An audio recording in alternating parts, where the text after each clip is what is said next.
दोस्तों नमस्कार। I hope कि आप अपने एग्जाम की तैयारी बहुत ही डेडिकेशन से कर रहे होंगे। दोस्तों आज हम बात करने वाले हैं जजमेंट राइटर की जो वैकेंसी है उसमें सिलेक्शन कैसे ली जा सकती है। क्योंकि आप में से बहुत सारे एस्पायरेंट्स के बहुत सारे डाउट्स हैं, बहुत सारी क्वेरीज हैं जो कि मैंने डायरी पे नोट भी की है और एक-एक पॉइंट के बारे में मैं आपसे बात करने वाला हूँ। और बहुत सारी क्वेरीज है कि जैसे अगर आप जॉब में हैं, जॉब में नहीं है, एग्जाम की तैयारी करना चाह रहे हैं, किस तरह से तैयारी कर सकते हैं, किस तरह से आप इस एग्जाम में सिलेक्शन ले सकते हैं। और आपका फिर भी कोई डाउट बच जाए इस वीडियो को अंत तक देखने के बाद भी, तो आप कमेंट बॉक्स में ज़रूर लिखिएगा ताकि अगले वीडियो में उस पॉइंट को कवर किया जा सके। तो बात शुरू करते हैं। देखिए 2 तरह के एस्पायरेंट्स हैं जो इस एग्ज़ाम की तैयारी को कर रहे हैं या फिर करने की शुरुआत करेंगे या कर चुके होंगे। तो वो 2 तरह के स्टूडेंट कौन-से हैं? देखिए एक तो वो स्टूडेंट हैं जो अभी कहीं जॉब में नहीं, यानी कि वो फुल टाइम शॉर्टन की तैयारी करते हैं या फिर साथ में कोई वो अपना रिटन की तैयारी करते होंगे। दूसरी तरह के एस्पायरेंट वो हैं जो कहीं जॉब में हैं।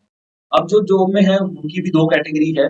जैसे मान लीजिए कि जो स्टूडेंट फुल टाइम प्रिपरेशन कर रहा है इस एग्ज़ाम की, उसके पास टाइम ज़्यादा है, एक्सपीरियंस कम है। एक्सपीरियंस किस सेंस में? क्योंकि जो एस्पायरेंट ऑलरेडी कोर्ट की जॉब में है, उसके पास टाइम कम है, उसके पास एक्सपीरियंस ज़्यादा है। तो दोनों में थोड़ा-सा फ़र्क है।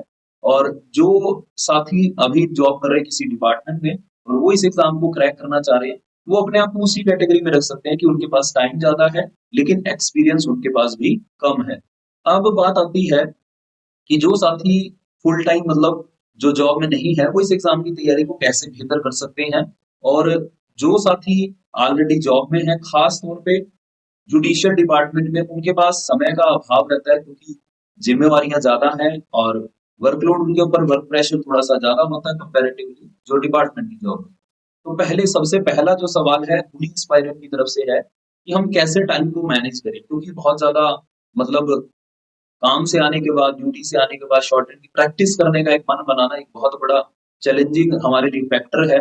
तो उसके लिए कैसे हम प्रिपेयर करें? देखिए सबसे पहले तो you have to take it as a priority क्योंकि time management is equal to priority management क्योंकि हमारी बहुत सारी प्रायोरिटीज़ रहती हैं, जैसे हम जॉब करते हैं तो फैमिली भी है और अदर बहुत सारी चीज़ें रहती हैं जीवन में। तो अगर हम उन सब चीज़ों को मैनेज करते हैं बिकॉज़ क्योंकि वो हमारी प्रायोरिटी है, चाहे हम थके हों, चाहे हमारा मन हो या ना हो, अगर हमारे ऊपर ज़िम्मेवारी है अपने परिवार के अगर कोई छोटा बच्चा है उसको सँभालने की या फिर घर पे कोई घर के काम करने की, जो भी मतलब एडिशनल हमारी जॉब से अलग हमारे ऊपर ड्यूटीज़ हैं, अगर हम उनको फुलफ़िल करते हैं, इट मीन्स वो हमारी प्रायोरिटीज़ हैं। अगर उसमें उसको करने का मन हो या ना हो बट हमें वो फुलफ़िल करनी पड़ती है। तो इसी तरीके से अगर आप अपने जीवन में आगे बढ़ना चाह रहे हैं, अपने करियर में, आप जंप लेना चाह रहे हैं अपने करियर में और आगे बढ़ना चाह रहे हैं, तो आपको ये प्रायोरिटी की तरह लेना पड़ेगा एग्ज़ाम को। तब आपके पास वो टाइम जो है, थोड़ा-सा मैनेज हो पाएगा। मैं ये नहीं कह रहा कि आपके पास फिर बहुत ज़्यादा मैनेजमेंट हो जाएगी, बट एट लीस्ट जो आप निकाल पाएँगे वो भी आपके लिए एक बहुत बड़ा काम करेगा क्योंकि आपके पास समय ही तो कम है, एक्सपीरियंस तो ज़्यादा है। तो आप इस चीज़ को समझने का प्रयास करें कि अगर ये एग्ज़ाम आपकी प्रायोरिटी में है कि मेरे को जजमेंट राइटर की पोस्ट पे जाना ही जाना है और मुझे उसके लिए खूब मेहनत करनी है, तो आपको इसको प्रायोरिटी पे लेना होगा। ऑटोमैटिकली आपका टाइम जो है वो धीरे-धीरे मैनेज होने लग जाएगा। और आपको क्या करना चाहिए दूसरी चीज़ आपको कभी भी मतलब कोशिश ये मत करिए कि शाम को आके आप अपनी जॉब से आके तैयारी करें, प्रैक्टिस करें, जो भी आप समय लगाना चाह रहे हैं।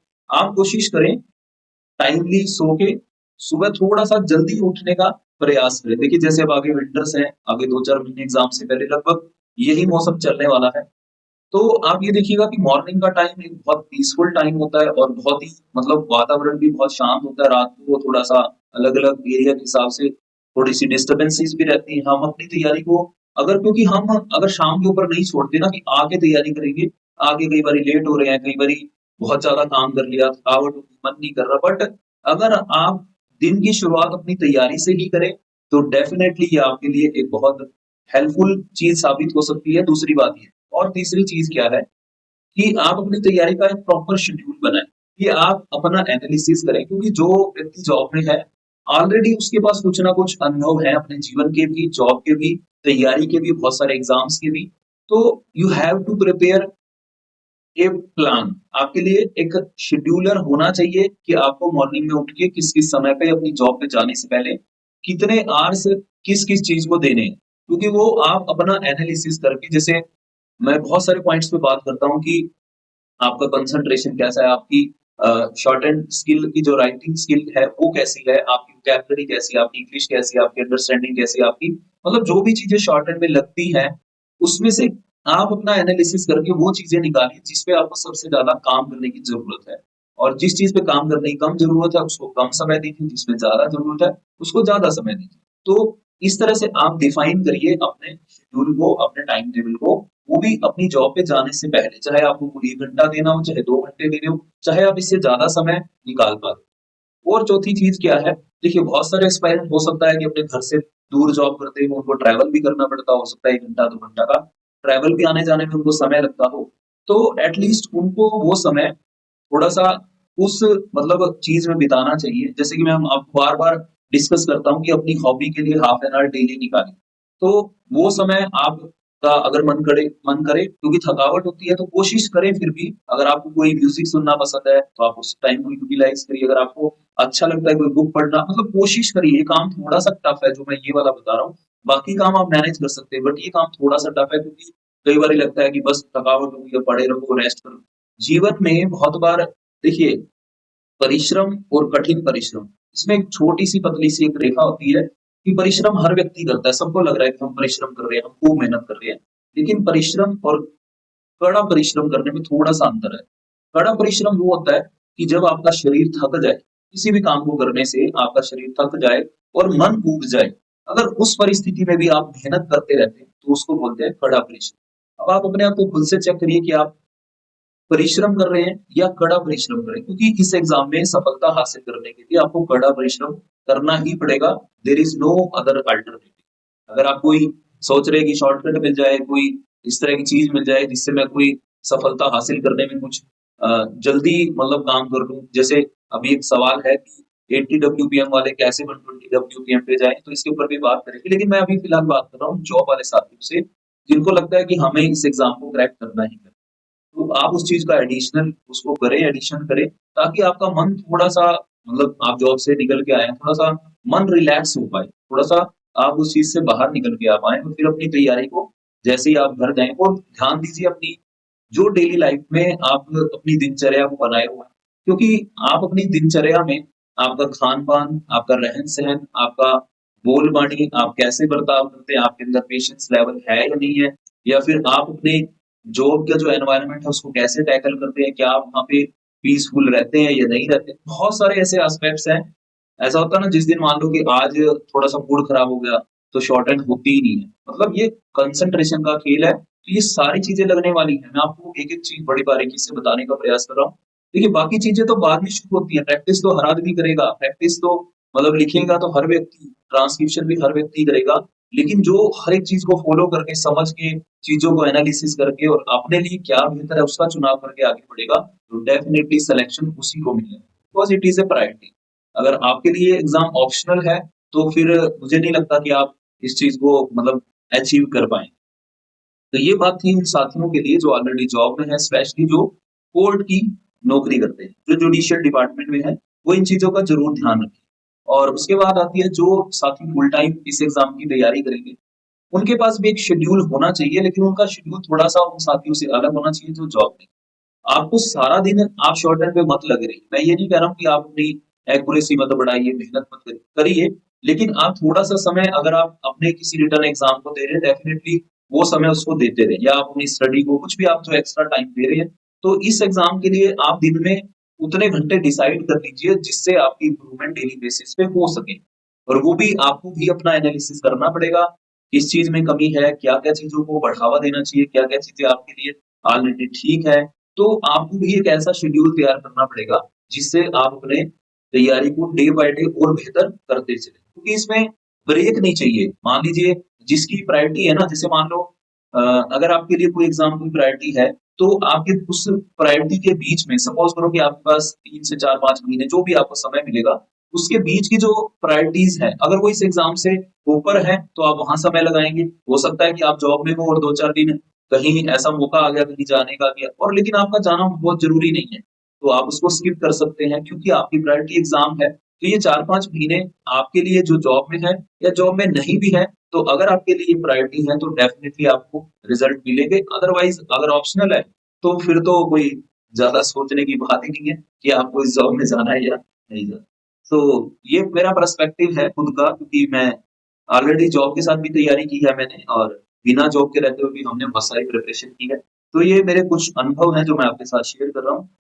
और अगले पॉइंट पे चलते हैं। अगला पॉइंट है कि बहुत सारे एस्पायरेंट अभी 80 डब्ल्यूपीएम पे होंगे, 90 डब्ल्यूपीएम पे होंगे और इस एग्जाम को क्रैक करना चाह रहे हो। तो सबसे पहले तो मैं उनको ये कहूंगा कि सीधा 120 पे जंप मार के लिखना शुरू मत कर दें, क्योंकि ऐसा होता है 120 पे लिखने लगते हैं बहुत सारे एस्पायरेंट, इस दौड़ में, इस एग्जाम को क्रैक करने की दौड़ में दौड़ेंगे, लेकिन कुछ पहले महीने में क्विट कर जाएंगे, कुछ दूसरे महीने में, कुछ तीसरे में, कुछ चौथे में, और कुछ तो एग्जाम देने ही नहीं जाएंगे कि मेरी तो तैयारी ही नहीं, मेरी तो स्पीड ही नहीं बनी। लेकिन हमें ये नहीं पता कि अगर हम सिस्टमैटिक चलें तो डेफिनेटली हमारी तैयारी भी हो सकती है, हम आगे भी बढ़ सकते हैं और एग्जाम में सिलेक्शन भी ले सकते हैं। और कोई स्टूडेंट कहे ना कि मैं आज से शॉर्ट रन शुरू करूँ और मैं कर लूंगा, इस बहुत सारे एस्पायरेंट के मैसेज आते हैं। हो सकता है कि देखिए बहुत सारी अवेयरनेस की कमी है शॉर्ट रन को लेके, क्योंकि बहुत सारे एस्पायरेंट, आपने देखा होगा कि जैसे रिटर्न में अपना फॉर्म भर देते हैं और रिटर्न में कट ऑफ बढ़ा देते हैं, तो उन स्टूडेंट को बड़ी दिक्कत होती है। जो ऑलरेडी शॉर्ट रन में अच्छी मेहनत कर रहे हैं उनके लिए भी रास्ते थोड़ा सा डगमगा जाते हैं। तो यहाँ पे मैं क्या कहना चाह रहा हूँ कि थोड़ा सा अवेयर होना पड़ेगा 80 डब्ल्यूपीएम से 120 डब्ल्यूपीएम पे आने के लिए। इसके बीच का जो पाथ है वो सिस्टमैटिक चलने वाला, बीच का कोई शॉर्टकट नहीं है। आपको 80 से 90 आना पड़ेगा, 90 पे कुछ कुछ टाइम टिकना पड़ेगा, 90 के बाद 100, 100 पे कुछ दिन टिकना पड़ेगा, फिर 110 पे टिकना पड़ेगा, फिर 120 पे आएगा। ऐसा मत करिए आप आज तो 80 पे थे और आपने फॉर्म भर दिया और लिख रहे हैं 120, लगातार लिख रहे हैं और लिखी नहीं जा रही, अपना हाथ और खराब कर लेंगे, अपनी आउटलाइन का और बेड़ा गर्क कर लेंगे हम। ऐसा मत करिए, सिस्टमैटिक ढंग से चलिए। करनी है अगर आपको 120 की लिखनी भी है तो पैसेज को सीन कर लीजिए, कई बार प्रैक्टिस करें, उसको लिखे, फिर भी फर्स्ट टाइम में नहीं लिखी जाएगी तो आप अनसीन को कैसे उम्मीद लगा सकते हैं कि 80 से सीधा 120 पे आप लिख लीजिए। आपकी स्पीड मान लो 100 है, तब भी मैं कह सकता हूँ कि आप लिख लीजिए, अनसीन कोई दिक्कत नहीं है। बट 80 से 120 का जंप मत लीजिए, आप सिलेक्शन ले सकते हैं, बट वही बात है जो मैंने वीडियो में सबसे पहले करी, कड़ी मेहनत करनी पड़ेगी, उसके अलावा कोई ऑप्शन नहीं। तो 80 से भी आप 120 की स्पीड को अचीव कर सकते हैं। और एक सवाल है बहुत सारे एस्पायरेंट का कि मैं ठीक लिख पा रहा हूँ, एक्यूरेसी भी ठीक है, कुछ गलतियां हो रही हैं 30, 40, 50, लेकिन छोटी-छोटी गलतियां बहुत ज्यादा हो जाती हैं। इसका एक सबसे बेसिक रीजन जो है वो ये है कि हमारा जो अटेंशन स्पैन है वो हर एक वर्ड पे अलग-अलग लगता है। सपोज करो कि आप कोई डिक्टेशन लिख रहे हैं और उस डिक्टेशन में कोई नाम आ गया। अब सारा का सारा ध्यान हमारा उस नाम पे अटक जाता है। हम 1200 वर्ड में से 1199 वर्ड को साइड कर देंगे और उस एक वर्ड पे अपना अटेंशन इतना ज्यादा दे लेंगे, चाहे हमसे वो लिखा गया, नहीं लिखा गया, वो नया नाम है या हमने कभी नहीं सुना है। आपने ये कोशिश करनी है कि आपके लिए पूरे 1200 वर्ड में एक-एक वर्ड का जो अटेंशन स्पैन है बिल्कुल इक्वल होना चाहिए। अगर आप ऑफ पे जितना एम्फेसिस कर रहे हैं, जितना उसके बारे में उसको महत्व दे रहे हैं, उतना ही आपके लिए कोई नाम होना चाहिए, उतना ही आपके लिए कोई नया वर्ड होना चाहिए, उतना ही आपके लिए कोई टफ वर्ड होना चाहिए। आपकी जो कंसंट्रेशन है वो इक्वल डिवाइड होनी चाहिए किस चीज पे, हर एक वर्ड पे। मतलब इसीलिए होता है कि बड़े-बड़े वर्ड पे अटेंशन बहुत ज़्यादा हो जाती है, हम एकदम उसको ग्रैब करने की कोशिश कर लेते हैं और फिर छोटी-छोटी गलतियाँ, उस पे हमारा ध्यान जाता ही नहीं है। तो इसीलिए हम छोटी-छोटी गलतियाँ कर लेते हैं, लिखने में भी और फिर ट्रांसक्राइब करने में। उसके बाद बात आती है, बहुत सारे एस्पायरेंट कह रहे हैं कि स्पीड कवर नहीं हो पा रही। तो इसका सवाल भी उसी अ, जो अभी हमने इससे पिछला पॉइंट डिस्कस किया था कि 80 डब्ल्यूपीएम से सीधा अगर 120 पे आने की कोशिश कर रहे हैं, तो स्पीड कवर नहीं होगी। अगर आप 100 पे हैं और 120 की कवर नहीं हो रही, तो थोड़े दिन आप उस 120 का सीन का प्रैक्टिस करिए, आपका हाथ चलने लगेगा, थोड़ा-सा खुल जाएगा, आपका हाथ का फ्लो बन जाएगा, तो धीरे-धीरे कुछ दिन में आप अनसीन भी लिखने लगेंगे। उसके बाद बात आती है एक्यूरेसी बहुत कम है। बहुत सारे एस्पायरेंट कहते हैं कि मैं ठीक लिख लेता हूँ, लेकिन जब ट्रांसक्रिप्शन करता हूँ, तो पता नहीं क्यों इतनी मिस्टेक आ जाती है। उसका कारण आपको फाइंड आउट करना पड़ेगा। क्या आपको जो लीगल जजमेंट्स की अंडरस्टैंडिंग है, वो समझ में आ रही है? क्या आपकी वोकैब्युलरी उस लेवल की है? या फिर आप अपने आप को चेक करें कि आपको क्या, जो मान लो जो भी केस हमारे सामने जो भी डिक्टेट हो रहा है, क्या हमें समझ में आती है उसकी, जो मतलब अगर हम मान लो कि हम कोई यहाँ पे उसका ट्रांसलेशन करने नहीं बैठे हैं हिंदी में कि वो मैं उसको पूरा ट्रांसलेट कर सकता हूँ, मुझे इतना समझ में बेसिक अंडरस्टैंडिंग है या नहीं है, आपको ये समझना पड़ेगा। अगर आप इस चीज को समझ पाएंगे, आपकी वोकैब्युलरी अच्छी होगी, आपका जो लिखने की मतलब ऑलरेडी स्पीड होगी, सारी चीजों का अगर समावेश होगा ना, एक आप एक अच्छा बैलेंस कर पाएंगे इस चीज को लेके, तब आप एक्यूरेसी क्रिएट कर पाएंगे। एक्यूरेसी कोई एक दिन का खेल नहीं, आप लगातार, क्योंकि हो सकता है आज आपने जो मैसेज लिखा हो उसके वर्ड्स जो बिल्कुल नए हो, कल को आप जो मैसेज लिखें आपको लगे कि कल तो मतलब अच्छा नहीं लिखा जा रहा था, आज अच्छा लिखा जा रहा है। तो डिपेंड करता है, पैसेज टू पैसेज भी वेरी करेगा, आपकी कंसंट्रेशन भी वेरी करती है हर पैसेज में, आपका सेल्फ कॉन्फिडेंस भी वेरी करता है, आपका जो इंग्लिश को समझने का, जो वोकैब्युलरी को समझने का, आपकी स्पेलिंग्स का, हर एक चीज हर डिक्टेशन में वेरी करती है। तो आपकी तैयारी ऐसी होनी चाहिए कि वो वेरिएशन को खत्म करना है, क्योंकि आपको ग्रैब करना है, आपको ग्रैस्प करनी है सभी स्पेलिंग्स को, आउटलाइंस को, सभी लैटिन वर्ड्स को, सभी अंडरस्टैंडिंग, मतलब और बार-बार जो चीजें रिपीट हो रही है, हर एक चीज को आपको, अगर आप एक अच्छा बैलेंस बना पाएंगे इस चीज का, तब एक्यूरेसी बढ़ पाएगी। तो अगले पॉइंट पे बात करते हैं। बहुत सारे एस्पायरेंट कहते हैं कि मेरी वॉवल लगाने की हैबिट है और वॉवल लगाने की हैबिट मेरी जा नहीं रही। देखिए, जैसे आप टाइपिंग करते हैं ना, टाइपिंग करते हुए सबसे मतलब आपका जो हाथ है वो सबसे ज्यादा कौन-सी की पे परफेक्ट होता है, वो है बैक स्पेस। आपका जे गलत हो सकता है, आपका बी गलत हो सकता है, आपका ए गलत हो सकता है, कोमा गलत हो सकता है। बैक स्पेस कभी गलत होता ही नहीं है, क्योंकि हमने उसकी सबसे ज्यादा प्रैक्टिस कर ली है, इसीलिए ऐसा होता है। इसी तरह से जब हम डिक्टेशन लिख रहे हैं, हमें वोवेल लगाने की इतनी ज्यादा हैबिट हो चुकी है, हमें उसमें से निकलने में थोड़ा-सा टाइम लगेगा, थोड़ी-सी समस्या आएगी, बट आप कोशिश करें कि आज एक डिक्टेशन लिखे, 2 लिखे, 4 लिखे, जो भी डिक्टेशन लिखे एक प्रण लेके बैठे कि वॉवल नहीं लगाऊंगा। जो एसेंशियल वॉवल है, बहुत ज्यादा जरूरी है, आपको लगता है क्लैशिंग ऑफ आउटलाइंस जहां होती है, सिर्फ वहीं लगाने का प्रयास करूंगा, नहीं तो नहीं लगाऊंगा। आप ने एक बार लिख ली डिक्टेशन, आपको लगा मैंने वॉवल लगा दिए ज्यादा, दोबारा से अभ्यास करिए, मैं दोबारा लिखूंगा, मैं वॉवल नहीं लगाऊंगा। तो धीरे धीरे अभ्यास करेंगे, धीरे धीरे से ये अभ्यास से आदत जाएगी, एकदम से नहीं छोड़ सकते। और फिर वॉवल भी वो स्टूडेंट हटा हटा सकता है जिसकी अंडरस्टैंडिंग अच्छी हो, तो समझ पाए इन चीजों को कि किस तरह से आप इस पैसेज को पढ़ पाएंगे बिना वॉवल से। तो इस तरह से वॉवल लगाने की हैबिट को आप वो अच्छा कर सकते हैं। और बहुत सारे एस्पायरेंट कहते हैं कि मतलब जैसे बोलने वाला जो डिक्टेटर है आपका, वो 120 डब्ल्यूपीएम बोलेगा, तो वहां चाहते हुए या अनजाने में बहुत सारी ज्वाइनिंग्स हो ही जाती हैं, जो बार बार रिपीटिशन ऑफ वर्ड्स है, और उनका जो बोलने का मतलब फ्लो है, फ्लो में बहुत बार क्लब होते हैं वर्ड्स, और उन वर्ड्स की अगर हमने प्रैक्टिस नहीं की होगी तो हम उसको एग्जाम में नहीं जोड़ पाएंगे।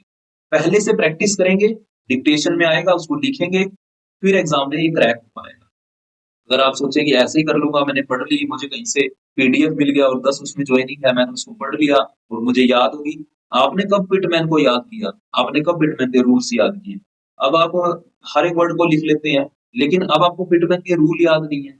मेरा कहने का भाव यही है कि जॉइनिंग्स जो है वो याद करने की चीज नहीं है। जैसे पिटरमैन को हमने प्रैक्टिस किया है और हम आज हर एक आउटलाइन को लिख पा रहे हैं, इसी तरह से जब आप जॉइनिंग्स की प्रैक्टिस करेंगे तो उसको भी लिख पाएंगे। सिंपल सा फंडा है, इसमें कोई बहुत बड़ी रॉकेट साइंस नहीं है, बट हमें पता होना चाहिए कि कौन सी जॉइनिंग को करना है, किसको नहीं करना है, इसके लिए प्रॉपर गाइडेंस की नीड पड़ती है।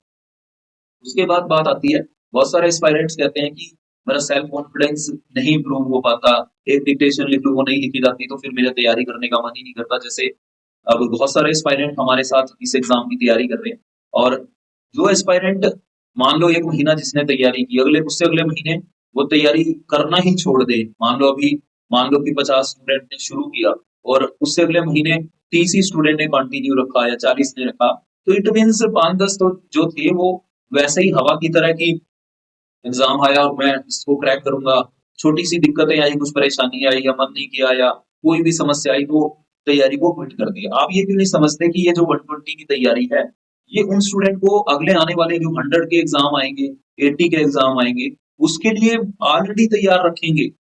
क्योंकि आपको पता है कि जितनी पोस्टें हैं, जिसकी प्रायोरिटी होगी उसी को ये सिलेक्शन मिलेगा। ठीक है, तैयारी मान लो 1000 स्टूडेंट करते हैं और 30 पोस्टें हैं, तो मिलेगा तो 30 को ही, बट जो बच जाएंगे उनके लिए भी एक रास्ता आगे खुल जाएगा। वो क्या है, कोई डिस्ट्रिक्ट की वैकेंसी आएगी, कोई हाई कोर्ट की 100 डब्ल्यूपीएम की वैकेंसी आ सकती है, कुछ भी ऐसा एग्जाम आएगा, वो आपके लिए ये 2-4 महीने इतनी मेहनत की हुई वो खराब नहीं जाती। मैंने 2014 में इस एग्जाम की तैयारी की थी और आज तक इस तैयारी को मैं अच्छा लिख पाता हूँ, अच्छा पढ़ पाता हूँ। तो वो तैयारी कभी खराब नहीं जाती, वो आपको एक पाथ देगी, एक रास्ता देगी, आने वाले एग्जाम्स में आपको एक डायरेक्शन देगी ताकि आप सिलेक्शन ले पाए। और हम सोचे कि हम 120 कर ही नहीं पाते तो हमने फॉर्म ही नहीं भरा। भरना चाहिए था, जिसने नहीं भरा उसको भरना चाहिए था, और जिन्होंने भर दिया, आपको लगता है कि नहीं कर पा रहा हूँ, तब भी तैयारी करें, मेहनत करें उस मुकाम तक, क्योंकि इस रास्ते में जो बन जाएंगे ना वो इम्पोर्टेंट है। आपको क्या मिलेगा क्या नहीं मिलेगा वो तो हमारी प्रायोरिटी डिसाइड करेगी, बट कुछ ना कुछ हम बन जाए, ये ध्यान रखिए। और सबसे लास्ट बट नॉट लीस्ट मेरा फेवरेट टॉपिक है ये कंसंट्रेशन। आज के इस युग में अगर किसी ने अपने कंसंट्रेशन को बेहतर कर लिया तो मैं मानता हूँ कि वो जीवन में कुछ ना कुछ तो अच्छा कर लेगा, क्योंकि उसके पास एक वो क्लैरिटी होगी, एक वो फोकस होगा उसके गोल के प्रति कि उसको क्या करना है जीवन में। अगर हम कंसंट्रेट ही नहीं कर पाते, हमें पता ही नहीं अपने जीवन में करना क्या है, समय कहाँ लगाना है, कितना टाइम फोन में अपना समय लगाना है, कितना टाइम हमें घूमने फिरने में समय लगाना है, कितना टाइम हमें अपनी फिजिकल एक्टिविटीज को देना चाहिए जो कि जरूरी है, हम उसको तो देते ही नहीं। और बहुत सारी चीजें हम बस हमारा जो एडिक्शन है वो हमारा फोन हो सकता है, कुछ भी हो सकता है जहां हमें टाइम का पता ही नहीं चलता। छोटे-छोटे शॉर्ट्स देखने में घंटों बीत जाते हैं, हमें नहीं पता लगता। तो कंसंट्रेशन जो है, वो खाली इस एग्ज़ाम के लिए नहीं, कंसंट्रेशन अपने गोल के प्रति, अपने टारगेट के प्रति, अपनी प्रायोरिटी के प्रति हमें पता होना चाहिए हमें जीवन में करना क्या है, कहाँ जाना है, क्या काम नहीं करना है, तभी आप सफलता की ओर कदम बढ़ा पाएँ। वीडियो आई थिंक बहुत लंबा हो गया होगा, बट पॉइंट्स पे डिस्कस करना ज़रूरी था। और भी कोई पॉइंट रह गया हो, तो आप ज़रूर बताइएगा। और वीडियो अगर अच्छा लगा हो, स्टेनो सक्सेस मंत्रा का जो इस एग्जाम की तैयारी के लिए बैच चल रहा है, उसमें बहुत सारे स्टूडेंट ने एनरोल किया, अच्छे से तैयारी कर रहे हैं। और हम भी प्रयास कर रहे हैं पूरा कि उनको एक अच्छी डायरेक्शन दे सके, जितना हमें संभव हो सके हम उनकी हेल्प कर पाएँ, उनकी सहायता कर पाएँ। तो आप भी अगर उस बैच में कनेक्ट होना चाहते हैं, तो आप डेमो ले सकते हैं stenosuccessmantra.com पे जाके। उस एग्जाम का, जेडब्ल्यू एग्जाम का डेमो ले लीजिए। और फिर अगर आपको अच्छा लगे, आप तैयारी कर रहे हैं, तो एनरोल कर सकते हैं। और इन सभी पॉइंट्स पे काम करिए, चाहे आप इस बैच में है या नहीं है, कोई बात नहीं, बट फिर भी हम स्टेनो सक्सेस मंत्रा के माध्यम से पूरी कोशिश करेंगे आप सभी को वो मतलब जो भी आपकी डाउट्स होंगे, जो भी आपकी क्वेरीज होंगी, उनको सॉर्ट आउट करने की। So wish you all the best. इस एग्जाम को प्रायोरिटी बनाएं, क्योंकि ये एग्जाम आपको बहुत कुछ दे सकता है, आपके परिवार के ड्रीम्स पूरे कर सकता है, क्योंकि जब अकाउंट में बहुत अच्छा अमाउंट आता है ना, तो एक खुशी बहुत होती है और एक जीवन में आगे बढ़ने की प्रेरणा भी वो होता है। और एक अच्छी पावर पोजीशन में बैठ के हम लोगों की हेल्प कर पाए, इस तरह की सोच से आप इस एग्जाम की तैयारी करें। ये ना सोचे कि मैं बहुत बड़ा बन जाऊंगा, बहुत बड़ी कुर्सी मिल जाएगी, तो पता नहीं क्या ही हो जाएगा जीवन में। अच्छे भाव के साथ अपने परिवार को, समाज को, अपने आप को सेंटर में रख के इस एग्जाम की तैयारी। So wish you all the best. Thank you so much.